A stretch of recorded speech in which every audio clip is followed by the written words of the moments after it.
Hello everyone. मैं Rajesh Namdev Namdev classes में आप सभी का फिर से वेलकम करता हूं।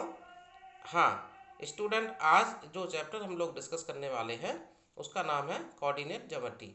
स्टूडेंट, चैप्टर को स्टार्ट करने से पहले आपसे मेरा एक अनुरोध है कि आप हमारे चैनल को ज़्यादा से ज़्यादा आप शेयर कीजिए, सब्सक्राइब कराइए और उसको बेल आइकन पर क्लिक करना ना भूलिए, क्योंकि आप बेल आइकन पर क्लिक कर देंगे तो आपको हमारे नोटिफिकेशंस कंटिन्यू मिलते रहेंगे।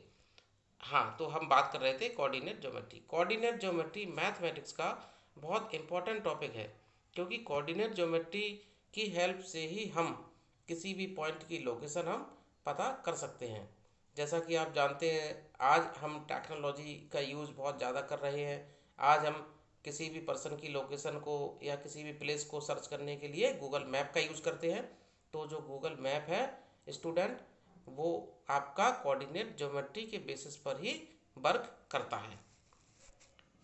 अब हम बात करते हैं कोऑर्डिनेट ज्योमेट्री का जो बेसिक कंसेप्ट है या बेसिक्स, इसके बारे में सबसे पहले बता दूं। तो जैसा कि हमको पहले से ही मालूम है कि हमारे पास कोऑर्डिनेट एक्सिस होते हैं, और कोऑर्डिनेट एक्सिस जो होते हैं उनको हम बोलते हैं X axis and Y axis. X axis और वाई एक्सिस एक दूसरे को ओरिजिन पर इंटरसेक्ट करते हैं।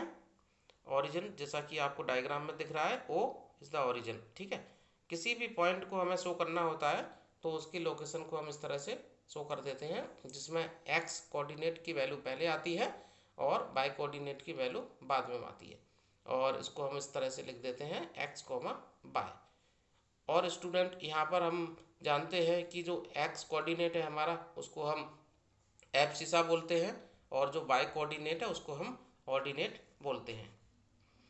कार्टेशियन कोऑर्डिनेट सिस्टम, तो आपको मालूम है कि कार्टेशियन जो कोऑर्डिनेट सिस्टम है उसमें एक्स एक्सिस होता है, वाई एक्सिस होता है और उसमें ओरिजिन होता है। ओरिजिन आपको मालूम है, एक्स एक्सिस और जो वाई एक्सिस है इन दोनों का इंटरसेक्शन जो पॉइंट होता है उसको हम ओरिजिन बोलते हैं।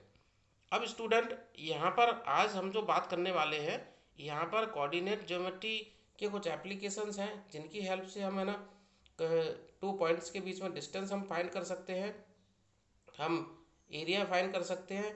ठीक है, हम किसी भी लाइन सेगमेंट को दो पार्ट्स में, तीन पार्ट्स में, ठीक है, उसमें डिवाइड कर सकते हैं, और उनके जो डिवीजन पॉइंट्स हैं उनको हम आसानी से कैलकुलेट कर सकते हैं। तो यहाँ पर हम जो बात करने वाले हैं अब उसके बारे में सबसे पहले बताने से पहले मैं आपको एक बार फिर बता देता हूँ कि कोऑर्डिनेट जो एक्सेस हैं, ठीक है, उनसे हमको चार सेक्शन मिलते हैं, चार उनके पार्ट्स मिलते हैं। तो जैसा कि आपको दिखाया जा रहा है डायग्राम में, कोऑर्डिनेट जो एक्सेस हैं उनसे हमको चार सेक्शन मिल गए। तो इनको हम बोलते हैं क्वाड्रेंट। ठीक है, quadrant first, second, third, fourth. Quadrant को हम एंटी क्लॉक वाइज, ठीक है, मोड में उनको रीड करते हैं। Equation of straight line. Student, आपको पता है कि हमने लीनियर इक्वेशन के बारे में प्रीवियस क्लास में भी डिस्कस किया हुआ है। ठीक है, लीनियर इक्वेशन क्या होती है? जिसका ग्राफ लीनियर होता है। ठीक है, यानी कि उसकी जो ऑर्डर है या डिग्री है उसकी क्या होती है? वन होती है, यानी कि जो उसमें वेरिएबल आ रहा है उसकी मैक्सिमम पावर वन होती है, उसको हम लीनियर इक्वेशन बोलते हैं। अब हम बात करते हैं कि इसका जो प्लॉट होगा किस तरह का होगा। तो यहाँ पर डायग्राम में हमको दिखाई दे रहा है कि प्लॉट इसका लीनियर है, यानी कि स्ट्रेट फॉर्म में स्ट्रेट लाइन है। और यहाँ पर जो एम है, एम इसका स्लोप कहलाता है। स्लोप मीन्स एक्स एक्सिस से पॉजिटिव डायरेक्शन में जो उसका एंगल होगा, इंक्लिनेशन होगा, उसको हम क्या बोलते हैं? स्लोप बोलते हैं।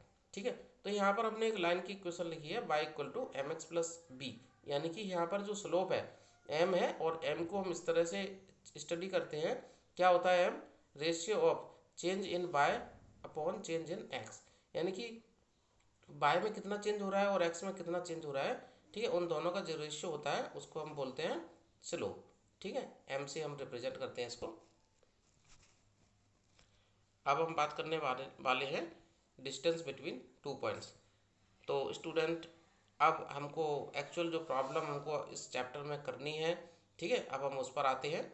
तो यहाँ पर हमको कोऑर्डिनेट एक्सेस हमको दिखाई दे रहा है। कोऑर्डिनेट एक्सेस में हम कोई भी दो पॉइंट हम लोकेट कर सकते हैं और उनके बीच में डिस्टेंस हम फाइंड कर सकते हैं। तो जैसा कि हम देख पा रहे हैं कि यहाँ पर हमारे पास पॉइंट ए और बी है। तो अगर मैं यहाँ पर ए और बीच की डिस्टेंस बताना चाहूँ, ठीक है, या आपसे पूछना चाहूँ तो आप कैसे कैलकुलेट करेंगे। तो यहाँ पर हम देखते हैं कि जो पॉइंट ए है और बी है, ठीक है, उसके बीच में आपको जो सेक्शन दिखाई दे रहे हैं, यानी कि यूनिट्स आपको दिखाई दे रहे हैं, तो ब्लॉक आपको दिखाई दे रहे हैं, तो उन ब्लॉक को आपको कैलकुलेट करना है और उसके हिसाब से आपको डिस्टेंस बता देनी है। अब यहाँ पर रेफरेंस पॉइंट जो होता है वो हमारा ओरिजिन होता है। तो हम देख रहे हैं कि ए से अगर हम बी की तरफ चलते हैं तो सबसे पहले हम बात करेंगे ए से ओरिजिन तक, ठीक है। ए से जो ओरिजिन तक की पोजीशन है वो कितनी 6 यूनिट है, ठीक है। इसके बाद अब हम जाएंगे नीचे की तरफ। तो नीचे की तरफ आपको मालूम है कि निगेटिव वैल्यू होती है। तो यहाँ पर हम बात करेंगे माइनस की। तो यहाँ पर क्या हो जाएगा, माइनस हो जाएगा। तो क्या करेंगे, माइनस और -2, यानी कि ये प्लस हो जाएगा तो कितना बन जाएगा, ए बी 8 यूनिट हो गया। इसी तरह से हम सी डी को कैलकुलेट कर सकते हैं, ठीक है, जैसा कि डायग्राम में आप देख पा रहे हैं। तो सी डी इक्वल टू क्या हो जाएगा, 12 यूनिट हो जाएगा, ठीक है। Finding distance between two points using Pythagoras. अब स्टूडेंट, अब डिस्टेंस हमको फाइंड करना होगा तो हम बार बार इस तरीके से हम नहीं करेंगे। हमारे पास कोई मैथमेटिकल टूल होना चाहिए, कोई फॉर्मूला होना चाहिए। तो आज हम बात करने वाले हैं कि जो डिस्टेंस के लिए हम फॉर्मूला कौन सा यूज़ करेंगे और वो फार्मूला कैसे हमको मिलता है। तो स्टूडेंट, सभी को मालूम है पाइथागोरस जो थ्योरम होती है वो राइट एंगल ट्राइंगल के लिए हम अप्लाई करते हैं। और उसके अकॉर्डिंग होता क्या है, हाइपोटेन्यूज का जो स्क्वायर होता है वो परपेंडिकुलर और जो बेस होता है उन दोनों के स्क्वायर के सम के बराबर आता है। तो उसी का हम यहाँ पर यूज़ कर रहे हैं। ट्राइंगल आपको दिखाई दे रहा है जो कि राइट एंगल ट्राइंगल है। और यहाँ पर जो पॉइंट्स है, पॉइंट्स कौन कौन से हैं, पी क्यू। तो पी और क्यू के बीच हमको डिस्टेंस फाइंड करनी है। पी के जो कोऑर्डिनेट है, ठीक है, पी के कोऑर्डिनेट x1 y1 है और क्यू के x2 y2 है। तो यहाँ पर हम पाइथागोरस थ्योरम का अगर अप्लाई करते हैं तो p q square equal to हो जाता है p t square plus q t square. अब आपको यहाँ पर पी टी की वैल्यू लिखनी है। तो पी टी की वैल्यू आप डायग्राम से देखेंगे तो पी टी की वैल्यू क्या आएगी, x2 माइनस x1, ठीक है ना। पी टी की जो वैल्यू आएगी x2 माइनस x1 आएगी, ठीक है। अब आप बात करते हैं क्यू टी की। तो क्यू टी की जो वैल्यू होगी वो कहाँ पर होगी, बाई एक्सिस के अकॉर्डिंग, तो उसकी वैल्यू क्या हो जाएगी, y2 माइनस y1, ठीक है। अब स्क्वायर भी लग जाएगा अकॉर्डिंग टू थ्योरम। तो यहाँ पर हम जब पी क्यू का स्क्वायर हटाएंगे तो स्क्वायर रूट आ जाएगा इधर राइट साइड में। तो फॉर्मूला हमारे पास आ गया, पी क्यू बराबर रूट में x2 माइनस x1 का whole square plus y2 minus y1 का होल स्क्वायर। तो स्टूडेंट, ये हमारे लिए फॉर्मूला हो गया। अब हम 2 पॉइंट्स के बीच में डिस्टेंस कभी भी बहुत आसानी से फाइंड आउट कर सकते हैं। अब हम बात करते हैं स्टूडेंट, कभी कभी हमको ऐसा प्रॉब्लम भी आता है कि फाइंड द डिस्टेंस, है ना, फ्रॉम द ओरिजिन। तो ओरिजिन से डिस्टेंस कैसे फाइंड आउट किया करेंगे। तो ओरिजिन से डिस्टेंस निकालने के लिए बहुत आसान फार्मूला हम बहुत आसानी से बना सकते हैं यहाँ पर। तो हमने ले लिया कि एक पॉइंट है जिसके कोऑर्डिनेट एक्स वाई है और ओरिजिन है जिसके कोऑर्डिनेट हमको पता है पहले से क्या होता है, 0 0। तो इन दोनों के बीच में डिस्टेंस क्या हो जाएगी, अभी जो फार्मूला हमने डिजाइन किया था बस उसी का यूज़ करना है आपको। तो पहला जो कोऑर्डिनेट है उसको x1 y1 मान लो और दूसरे को x2 y2, बस अप्लाई कर दो फार्मूला। तो ओ पी इक्वल टू आ जाएगा आपका रूट में x square minus x square sorry plus y square. अब बात करने वाले हैं यहाँ पर हम दूसरे सेकंड फार्मूला की। इस चैप्टर का जो सेकंड फार्मूला है वो कहलाता है section formula. Section formula student हम ऐसे केस में अप्लाई करते हैं जहाँ पर हमको एक लाइन सेगमेंट दिया होता है और वो लाइन सेगमेंट मान लो डिवाइड हो रहा है, ठीक है, किसी एक पॉइंट के द्वारा, उनके बीच में कहीं पर एक पॉइंट है उसके द्वारा वो डिवाइड हो रहा है। तो यहाँ पर हम जो केस डिस्कस करने जा रहे हैं वो हमारा डिवीजन जो पॉइंट है वो कहाँ है, उन दोनों के बीच में है, यानी कि इंटरनल डिवीजन है। तो इंटरनल डिवीजन के केस में हमारा जो फार्मूला आता है हमारे पास, तो एक्स और बाई कोऑर्डिनेट हमको मिलते हैं, वो मिलते हैं x equal to m1 x2 plus m2 x1 upon m1 plus m2, y equal to आ जाता है m1 y2 plus m2 y1 upon m1 plus m2। m1 m2 जो है वो जो आपको डिवाइड होने के बाद जो दो पार्ट्स आपको मिलेंगे m1 m2 वही वैल्यू हैं, यानी कि इसका मतलब ये हुआ कि जो लाइन सेगमेंट है वो M1 और M2 रेशियो में डिवाइड हो रहा है। Finding ratio given the points. ठीक है, अब स्टूडेंट हम बात करने वाले हैं कि हम कैसे रेशियो फाइंड करेंगे। यानी कि अब हमको कभी कभी ऐसा क्वेश्चन भी पूछ लिया जाता है कि जो आपका लाइन सेगमेंट है, ठीक है, तो उसमें जो पॉइंट है, ठीक है, बीच में कोई पॉइंट है और वो उसको क्या है, टू पार्ट्स में डिवाइड कर रहा है। ठीक है, तो अब आपको ये बताना है कि जो डिवीजन हो रहा है उनका रेशियो क्या है, मतलब वो किस रेशियो में डिवाइड हो रहा है। तो इसमें बहुत आसानी से हम इसको सॉल्व कर सकते हैं। इसको हम सबसे पहले लेट कर लेते हैं कि जो रेशियो है वो हमारा क्या है, K/1। हम रेशियो को M1 M2 भी मान सकते हैं, बट K/1 से ये थोड़ा आसान हो जाता है। तो इस तरीके से हम देखते हैं यहाँ पर, तो हमारे पास जो x कोऑर्डिनेट की वैल्यू आ गई है वो आ गई है Kx2 प्लस x1/K+1। ठीक है, अब यहाँ पर हमारे पास x1 x2 और x की वैल्यू क्या है, नोन है, तो k की वैल्यू हम बहुत आसानी से यहाँ पर कैलकुलेट कर सकते हैं। ठीक है, हमको बाय कोऑर्डिनेट निकालने की हमको ज़रूरत नहीं है। ठीक है, बाय कोऑर्डिनेट से भी हम सॉल्व कर सकते थे, तो किसी भी एक कोऑर्डिनेट को हमको लेना है। अब बात करेंगे हम मिड पॉइंट की। स्टूडेंट, अगर आपको कोई लाइन सेगमेंट दिया हुआ है और उन दोनों जो आपके एंड पॉइंट हैं उनके कोऑर्डिनेट हमको दे रखे हैं, ठीक है, तो आपको मिड पॉइंट की वैल्यू फाइंड करनी है। मान लिया कि जो आपको लाइन सेगमेंट दिया है, ठीक है, उसके जो एंड पॉइंट है वो x1/1 x2/2 है। ठीक है, ए बी से हमने रिप्रेजेंट किया है। तो हम बात कर रहे हैं उनका जो मिड पॉइंट होगा, मिड पॉइंट को हमने P लेट किया है, P मान लिया है, तो उसके कोऑर्डिनेट जो हैं वो x/y हैं, तो उनकी वैल्यू क्या होगी, तो x की वैल्यू आएगी आपकी x1 + x2/2 और y की आएगी y1 + y2/2। बहुत आसान है मिड पॉइंट फाइंड करना, यानी कि आपको x कोऑर्डिनेट को सम करके 2 का डिवाइड करना है और y कोऑर्डिनेट को सम करके 2 का डिवाइड कर देना है। अब हम एक एग्जांपल ले लेते हैं यहाँ पर। तो एग्जांपल हमको दिखाई दे रहा है कि इसमें हमको करना क्या है, mid point of the line segment joining the points. ठीक है, ए और बी, ये दो पॉइंट है, इनको जॉइन करने वाली कोई लाइन है। ठीक है, उनका मिड पॉइंट P(x, y) हमको दे रखा है। ठीक है, और लाइन दे रखी है x + y - 10 = 0। अब हमको k की वैल्यू यहाँ पर फाइंड करनी है, की अननोन है। तो यहाँ पर मिड पॉइंट दिया है स्टूडेंट, तो मिड पॉइंट का हमें यूज़ करना होगा। तो मिड पॉइंट से हम लिख सकते हैं यहाँ पर, ठीक है, मिड पॉइंट क्या हो जाएगा, ए और बी का 3 + k y2, 5। ठीक है, अब जो मिड पॉइंट है आपका, ठीक है, वो क्या करेगा, इस लाइन को, जो लाइन दी हुई है उसको सेटिस्फाई करेगा। ठीक है, तो उस लाइन में हम x और y कोऑर्डिनेट की जगह पर ये दोनों पॉइंट को रख देते हैं, तो यहाँ पर k की वैल्यू हमको आ जाती है, k की वैल्यू 7 आ गई यहाँ पर। Points of trisection.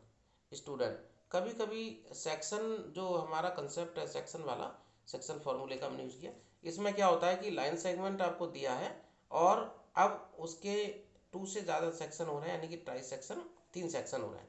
तो वो लाइन सेगमेंट हमारा 3 इक्वल पार्ट्स में डिवाइड हो रहा है। तो स्टूडेंट, उसके लिए हम कैसे जो उसके डिवीजन पॉइंट है उनको कैसे कैलकुलेट करेंगे। यहाँ पर बस एक इम्पॉर्टेंट बात है कि जब डिवीजन हो रहा है तो उसके जो डिवीजन पॉइंट्स हैं अब 2 हैं। ठीक है, तो सबसे पहला जो पॉइंट है हमारा, तो पहले पॉइंट के लिए जो रेशियो कहलाएगा वो हो जाएगा 1:2। ठीक है, पहले पॉइंट में हमने लगाया 1:2। ठीक है, और दूसरे केसेस में जो रेशियो हो जाएगा वो हो जाएगा 2:1। ठीक है, ये हमको बस ध्यान रखना है। तो ये हमको दे रखा है, अब इसके हिसाब से हम आसानी से जो पॉइंट्स हैं, ठीक है, डिवीजन पॉइंट है, उनकी वैल्यू हम फार्मूले से लिख सकते हैं। फार्मूला हमारे पास पहले से ही हमको मालूम है, सेंट्रॉइड। स्टूडेंट, अगर किसी ट्राइंगल का हमें सेंट्रॉइड कैलकुलेट करना है, तो है ना, मैंने एक्स्ट्रा इसमें सेंट्रॉइड का भी यूज़ किया है, क्योंकि सेंट्रॉइड वैसे हमें एनसीईआरटी की बुक्स में हमको सिलेबस में नहीं दिया है, बट मैं आपको बता देता हूँ। कभी कभी मान लीजिए प्रॉब्लम्स आ जाती है, तो हमको ये पता होना चाहिए सेंट्रॉइड होता क्या है। सेंट्रॉइड जो है उसके कोऑर्डिनेट हम कैलकुलेट करते हैं, तो हमको मिलता है x1 + x2 + x3/3 और y की वैल्यू मिलती है y1 + y2 + y3/3। ये ट्राइंगल का सेंट्रॉइड है।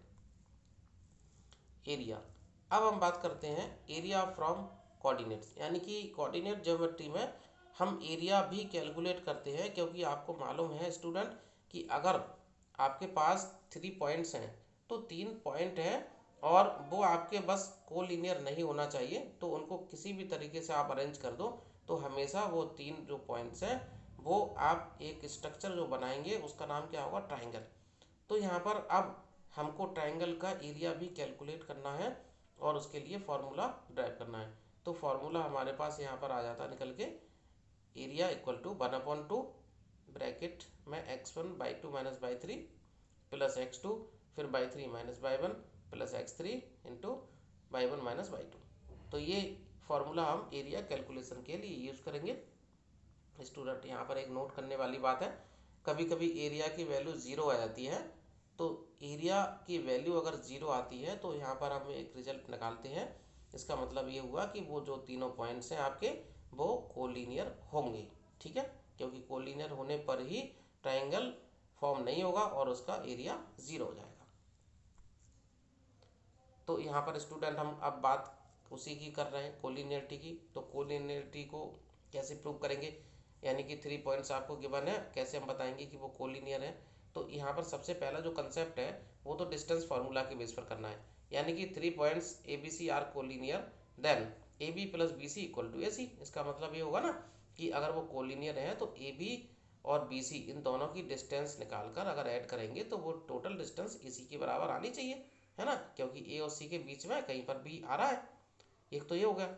दूसरा इसमें जो कंसेप्ट है हमारे पास में, उसमें हम यूज़ करेंगे एरिया ऑफ ट्राइंगल।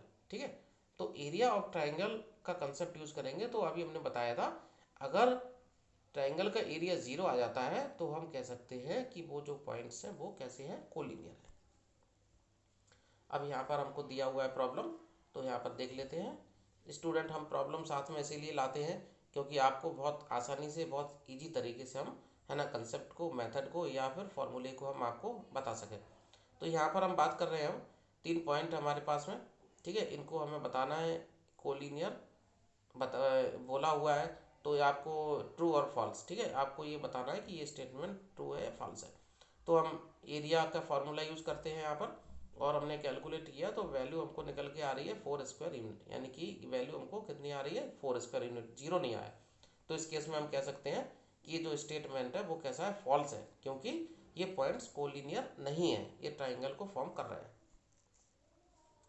अब स्टूडेंट, अब यहाँ पर जो प्रॉब्लम आपको पूछी जाने वाली है इन्हीं के बेसिस पर, यानी कि डिस्टेंस फार्मूला लगाकर आपको जो कुछ इस तरह के प्रॉब्लम्स प्रूव करने को आते हैं, यानी कि आपको एक क्वाड्रिलेटरल, यानी कि आपको कोई, है ना, पॉलीगन दिया हुआ है और उसका नाम मान लो क्वाड्रिलेटरल है। क्वाड्रिलेटरल आपको दिया है, यानी कि उसके कितने हैं, 4 साइड्स हैं, तो उसके जो वर्टिसेस होंगे 4 होंगे। अब आपको प्रूव करना होता है सबसे पहले, जैसे स्क्वायर के लिए, तो स्क्वायर की प्रॉपर्टी हमको याद होना चाहिए कि स्क्वायर में होता क्या है। स्क्वायर में एक तो 4 साइड इक्वल होंगी, तो आपको ये प्रूव करना है। दूसरी चीज़, उसके डायगोनल्स क्या होंगे, इक्वल होंगे, तो आपको ये भी प्रूव करना है। तब जाके हम कह सकते हैं कि जो वर्टिसेस जो दे रखे हैं वो एक स्क्वायर को फॉर्म करते हैं। दूसरा रोम्बस, रोम्बस के लिए हम बता सकते हैं इसकी जो 4 साइड्स हैं वो इक्वल आनी चाहिए। ठीक है, इसमें हम आसानी से बता देंगे, 4 साइड इक्वल आ गई तो वो कैसा है, रोम्बस है। ठीक है, अब हम रोम्बस बट नॉट स्क्वायर, अब हमको ये बताना है अगर कि वो रोम्बस है लेकिन स्क्वायर नहीं है, तो हम इसके साथ में 4 साइड इक्वल तो बताएंगे लेकिन डायगोनल्स को शो करेंगे, डायगोनल्स आर नॉट इक्वल।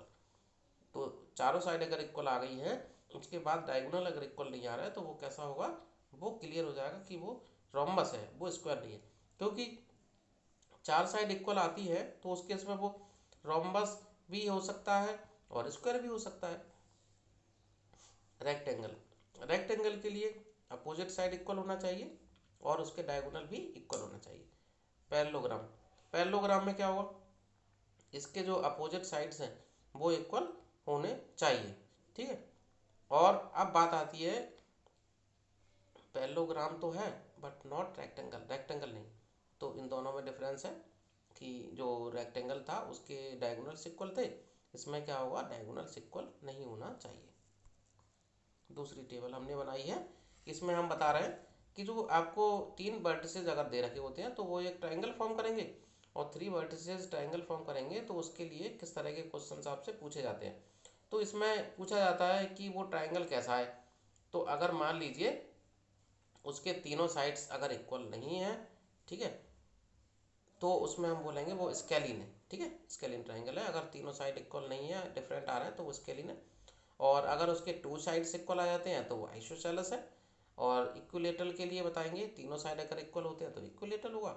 और अब राइट एंगल के लिए क्या बताना होगा हमको, sum of the squares of any two sides is equal to the squares of the third side, यानी कि पाइथागोरस थ्योरम जो है वो यहाँ पर है ना अप्लाई होनी चाहिए।